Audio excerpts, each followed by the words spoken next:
ученици, јас сум Елена Аспровска-Божиновска, наставник по математика при Основно училиште Елпида Караманди од Битола. Денешната наставна единица е инверзна функција. Што е функција? За да може да одговориме на ова прашање, ќе го разгледаме следниот пример. Пример 1.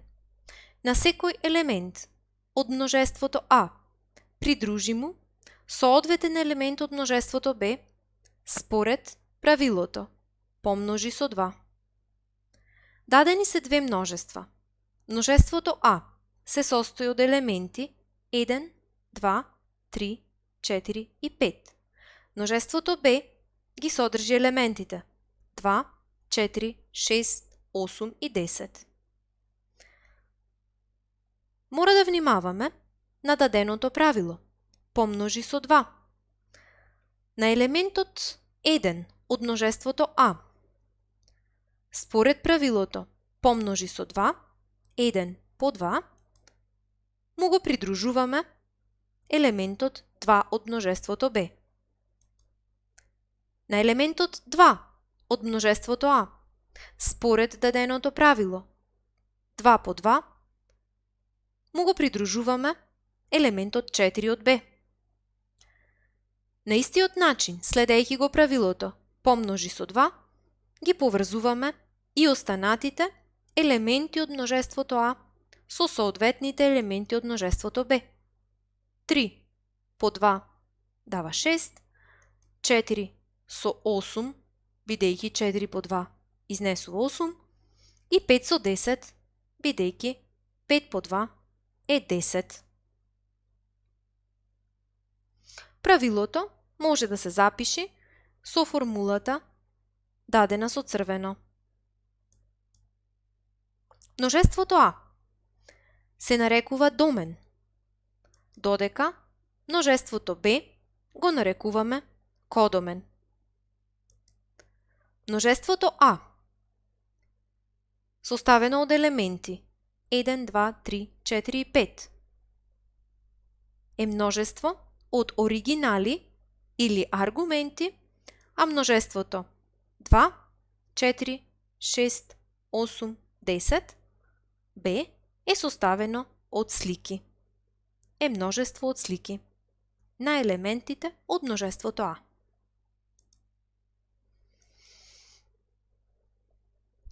Сега можеме да одговориме на прашањето што е функција. Функција или пресликување е правило според кое на секој елемент од множеството А му придружуваме точно еден елемент од множеството Б. Ознака која што е општо прифатена за функција е следна: F А по Б. Функцијата која што ја видовме во пример 1, можеме да ја представиме и со функционална машина. Со тоа ќе добиеме еден визуелен приказ за поедноставно сваќање на поимот функција. Функцијата е помножи со 2. X по 2 добиваме 2x. X се вика влез или влезен податок во функционалната машина. Операцијата која што се извршува е множење со 2, а излезот или излезниот податок е 2x. Инверзната функција представува обратна постапка. Тоа ќе го видиме во наредните примери. Ќе дајме едноставни примери за некои операции, односно функции, и за нивните инверзни. Дадена е функцијата додај 3. Инверзна функција на функцијата додај 3 е одземи 3. Инверзна функција на одземи 2 е додај 2. Инверзна функција на помножи со 7 е подели со 7. И инверзна функција на подели со 5 е помножи со 5. Ке пробаме да составиме функционална машина за функцијата која што е дадена со црвено.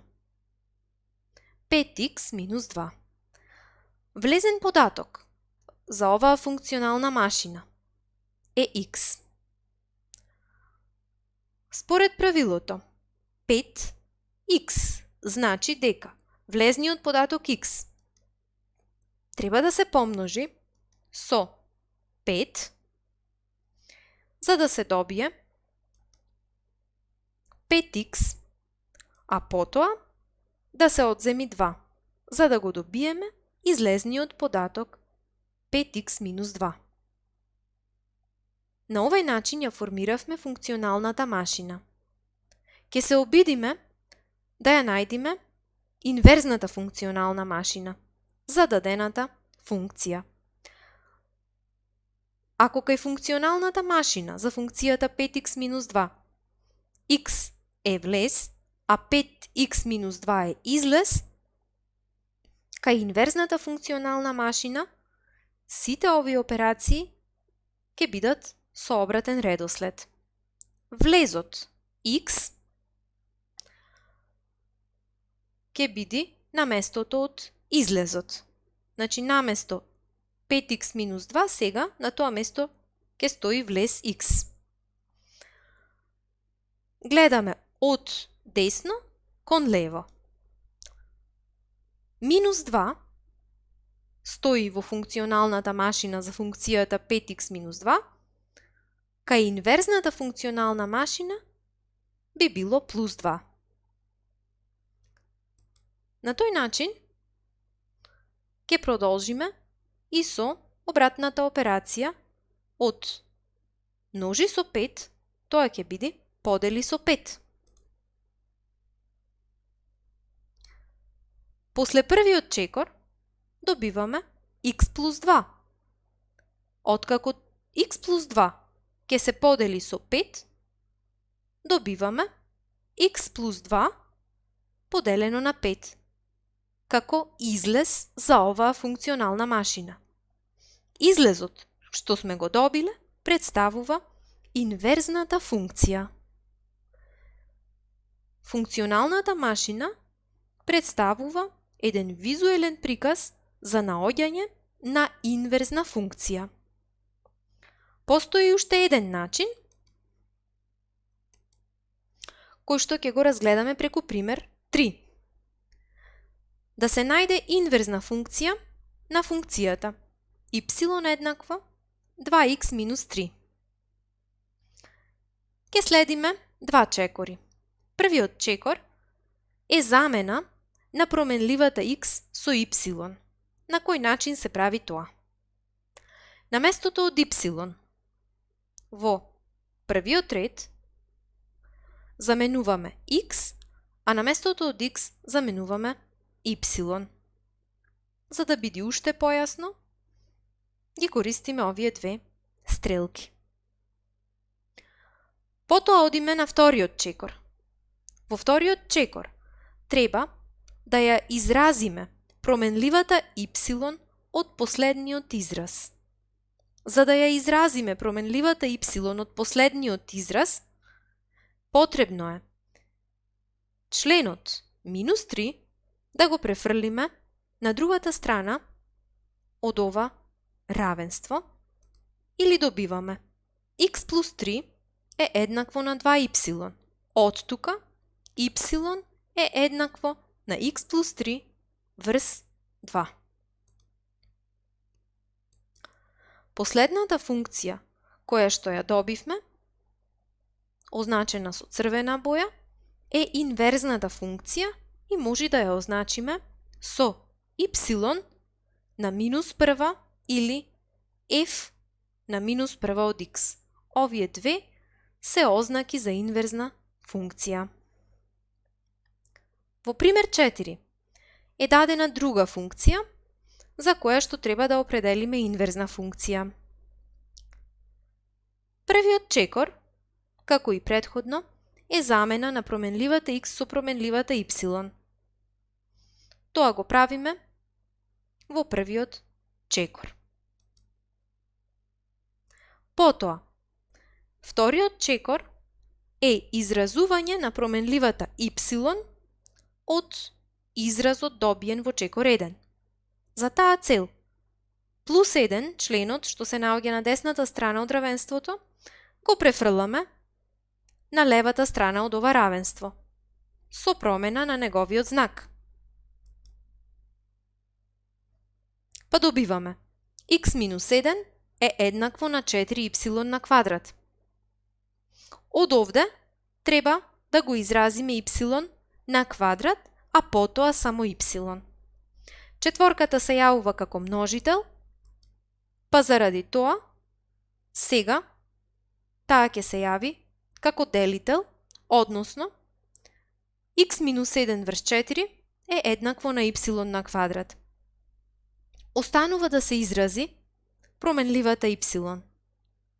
Квадратот преминува во неговата обратна операција или корен. Така добиваме дека инверзната функција на дадената функција е квадратен корен од x минус 1 врз 4.